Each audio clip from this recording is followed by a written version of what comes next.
This one has been on the back burner for a while. That wasn't my intention, but things happen. I did not grow up reading Artemis, but I was aware of it. When it was announced that the book would get a movie adaptation, there was hype for it, and when the film was released, it was ripped apart mercilessly, and this one YouTuber, Nando v Movies, gives a very convincing explanation on why the film turned out the way it did. I very much recommend giving it a watch. With that said, let me explain Artemis Fowl real quick. The book version has Artemis committing crimes because he's bored. Sound familiar? The movie goes the more traditional route and creates a conflict forcing Artemis to commit the crimes he does. Normally, I just watch the movie and edit things here and there to balance out the story, but for this one, I also read the book and ultimately decided to use the book's plot as my guide. By doing this, I will be using the original character description, so please do not take offense by the changing of some of the characters' ethnicities if you've only watched the movie. With that said, let's get started.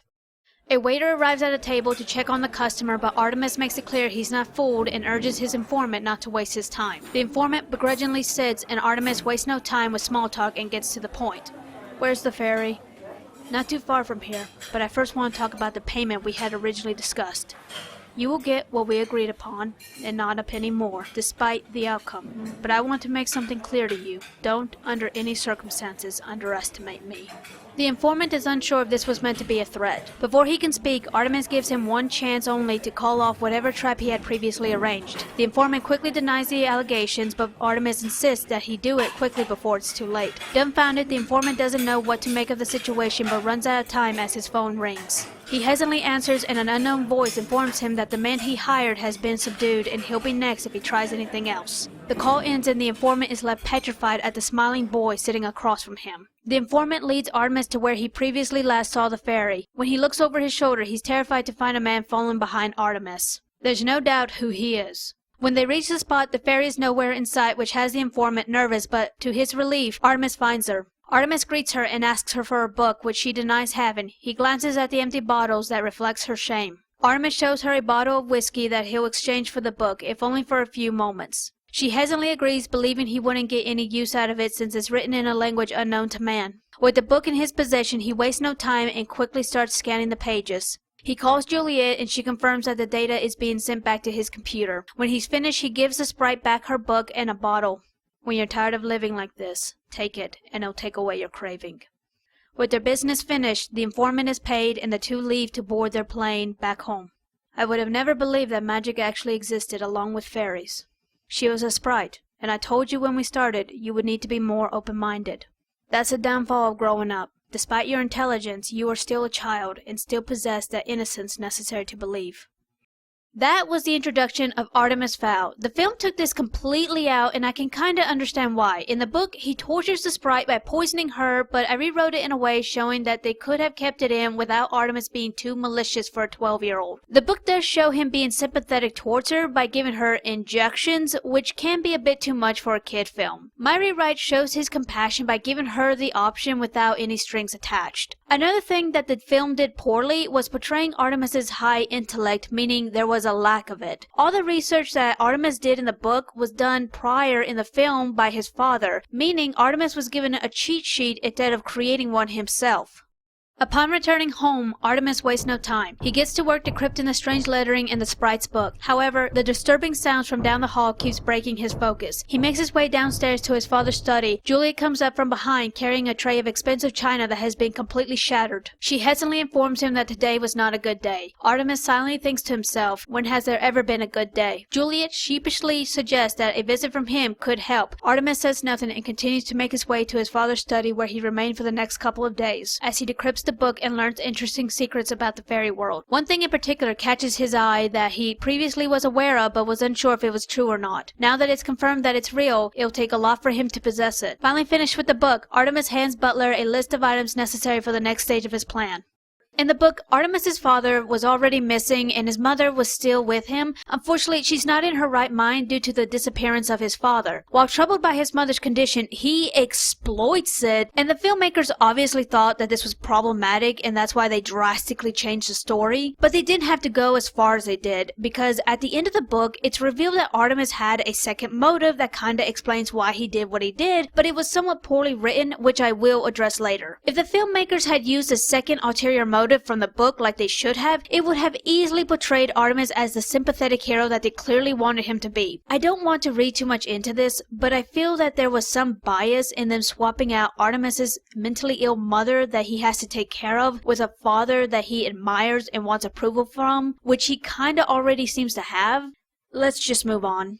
Chaos ensues in Italy as a lone elf, Holly Shorts, does her best to keep the situation under control until backup arrives, but her commanding officer keeps hounding her to fall back, which distracts her. The troll swipes her out of the air and Holly throws a gas tank hoping to knock it out, but his tusk punctures the tank, causing a spectacular explosion, which inadvertently does knock it out. Holly throws a spear at the frightened crowd, which knocks them all out. She slumps to the floor as she waits for retrieval and undoubtedly a good chewing from her commanding officer, Root. As she predicted, Root scolds her for breaking protocol, ignoring his orders, and for allowing her magic to run dry. He keeps reminding her that because she's the first female in recon, all eyes are on her and every mistake will be scrutinized. Once he's done berating her, he hints at a compliment saying that it could have been worse. With her part done, Root orders her to go and replenish her magic. The book and the film introduces Holly at headquarters, which introduces the fairy world as she makes her way to her job, but I wanted to do something different. Film-wise, I think it would have been an interesting transition from Artemis at his desk to Holly on the job, because up till now, things have been kinda slow and continue to be slow as the fairy world is introduced. But by seeing Holly in action first and only being exposed to a few fairy creatures, this would create a desire to want to see her world. I feel that a lot of films struggle with overexposing the audience to a world that they have yet to become invested in, because often you have to get them invested in the characters first. Artemis is starting to show discouragement after months of staking out an oak tree, but finally their patience is about to pay off. Holly arrives at the mighty oak, but before she can begin the ritual, senses that she's not alone. Focused on the man in front of her, she failed to notice Artemis behind her, who shoots her with a dart after accidentally missing her the first time. Holly's almost instantly knocked out, but not before catching a glimpse of Artemis. Butler carries the unconscious elf, but Artemis knows something on her wrist. He inspects it, and when he realizes what it is, he instructs Butler that they'll be making a detour. Not much to say about this one. I didn't like the film version. It was a bit comedic that Butler misses Holly when she's not that far away, but miraculously hits her when she's twice if not 3 times the distance away. I know she bends down to pick up an acorn, but still. However, there is a reason for this scene being in the video, so bear with me. Back at headquarters, Foley informs Root that Holly has not returned. They track her signal and are shocked at her current location. They bring up the video feed from her helmet and their worst fears are confirmed. They get their best retrieval officers and waste no time as they close in on Holly's signal. Root goes down first since the culprits seem knowledgeable of their kind. He finds Holly's tracker and realizes he's been had, as a remote voice speaks, introducing himself as Artemis Fowl. Root spots the bomb, but it's too late. However, confetti flies out, which infuriates Root, and he instructs Foley to find all he can about Artemis Fowl. Artemis is an arrogant little prick, and this bit in the book shows it very well. Instead of just letting them track Holly to his home, he instead toys with them first because he's a child. The film cuts this out. Obviously, he's being too malicious because of the bomb, but again, it's not that hard to tone down the problem areas to make it more accessible to children. Who doesn't like confetti?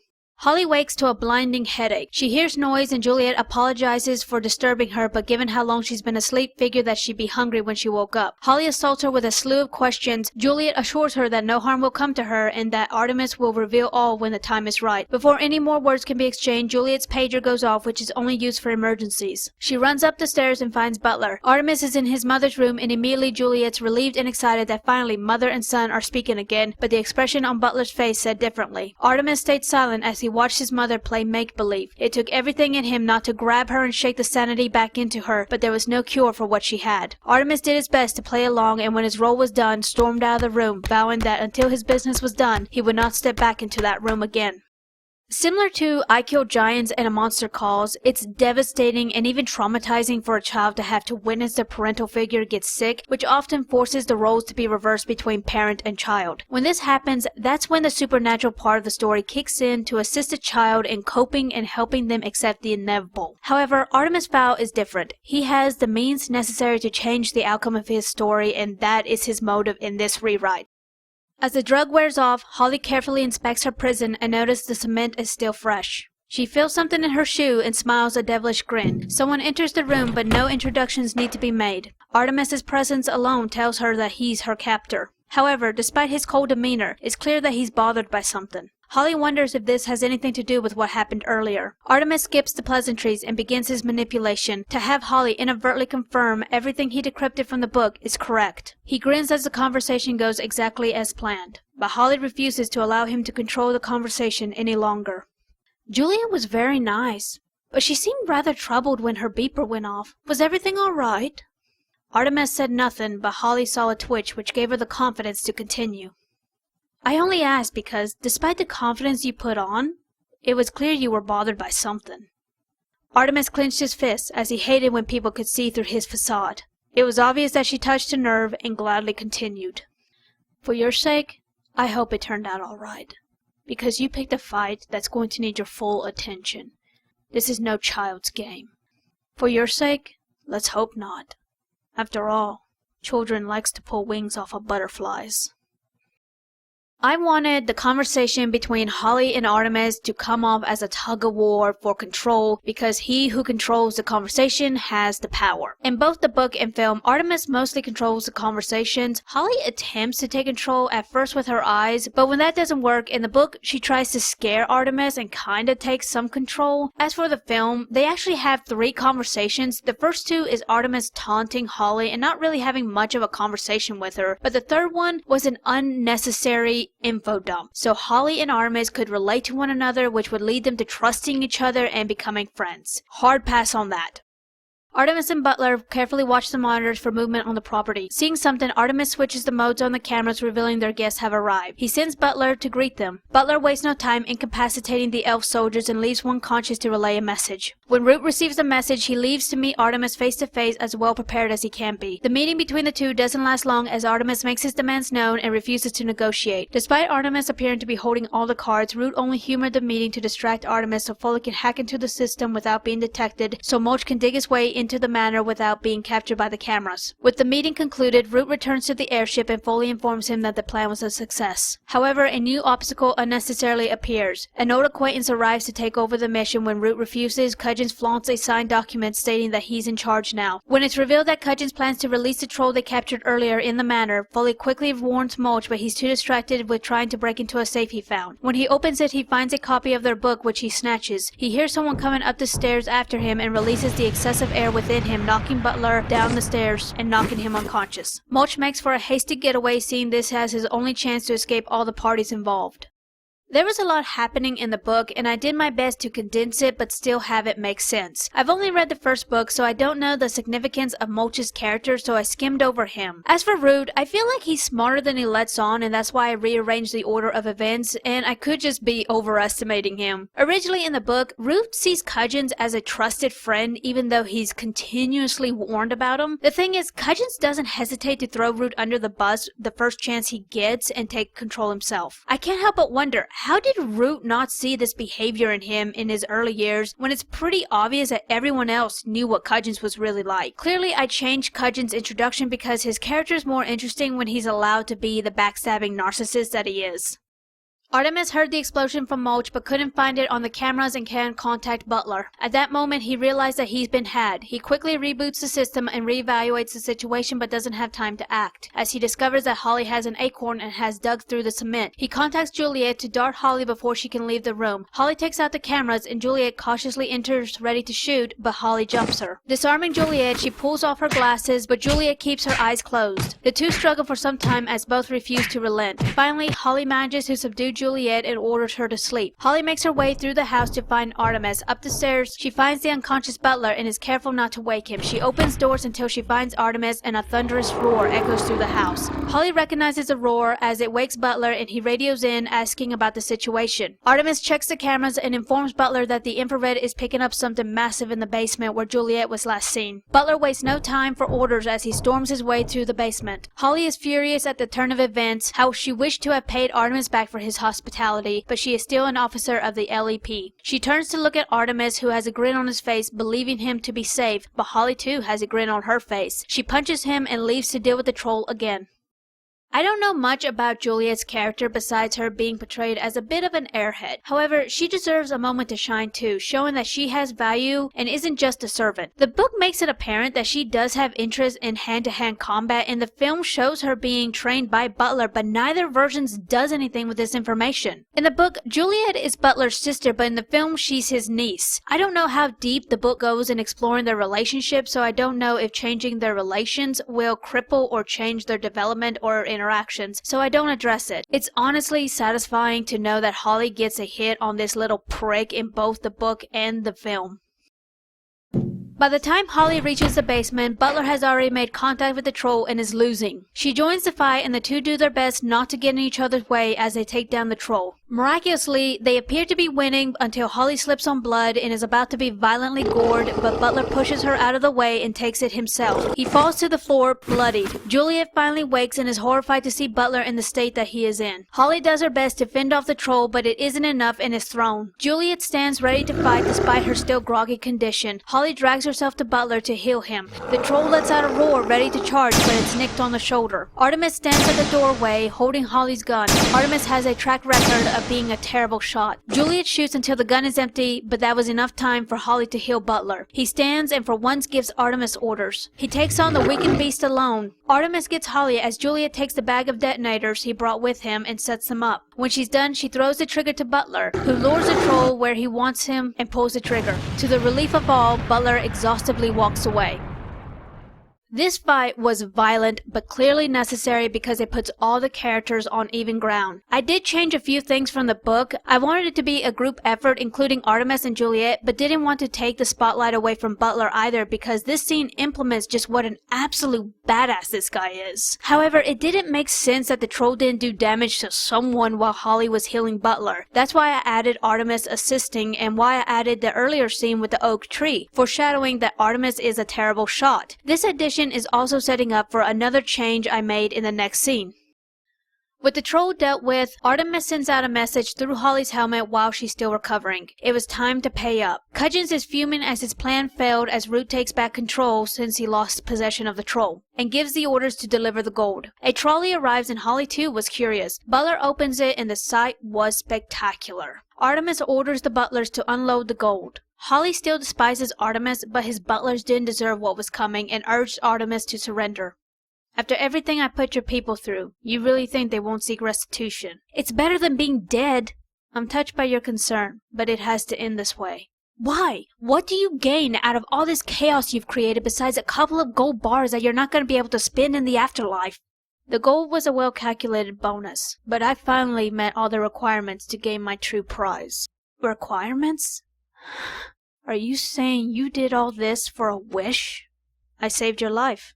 You owe me. The hell I do! You're lucky I don't break your sorry neck after everything you put me through! Artemis recites a passage from the book that reminds Holly that she cannot decline his wish. She grits her teeth and demands to know the wish. What he said was nothing near what Holly expected.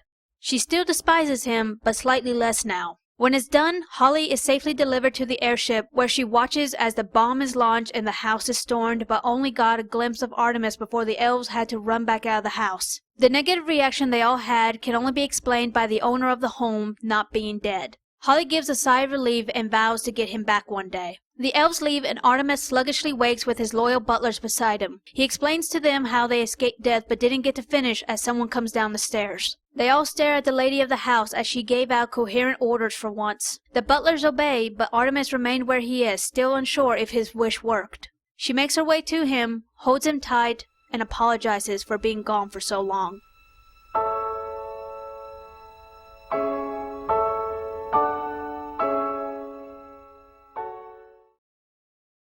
Near the end of the book, Artemis out of nowhere asks Holly how much a wish would cost. There was no foreshadowing or prior mention of this ability that I can recall. Not to mention, after everything Artemis has done to Holly, I don't know why she would even humor the idea of giving him a wish. She doesn't know that he was bluffing about drugging her for 3 days. He gives her half the gold in exchange for the wish, but does she get to keep it or does the LEP take it back? And if that's the case, what the hell does she get out of it? If there was just a little mention of this earlier in the book, then perhaps it wouldn't have felt like a last-minute add-in. When it comes to this film, I don't know what I can say that hasn't already been addressed. Mistakes were made and the film suffered for it. Most likely there won't be a sequel, but after a decade or two, maybe Disney will give Artemis another try, or some other studio might buy the rights to Artemis and give their interpretation of it. When adapting books into film, there will always be changes for better or worse. But when the changes are drastic like what happened with this film, it leaves a bad taste in my mouth. Writers put a lot of work and a lot of hours in creating and bringing to life these stories, and when they're drastically altered and changed, it just feels like a slap in the face. But regardless, if you like this film, good. I'm happy that someone appreciates the hard work that was put into this film. Whether a film is good or not, it still needs to be appreciated because hard work was put into that as well. Whatever the case, lovers of Artemis will still have the books to comfort them. Thanks for watching, and like and subscribe.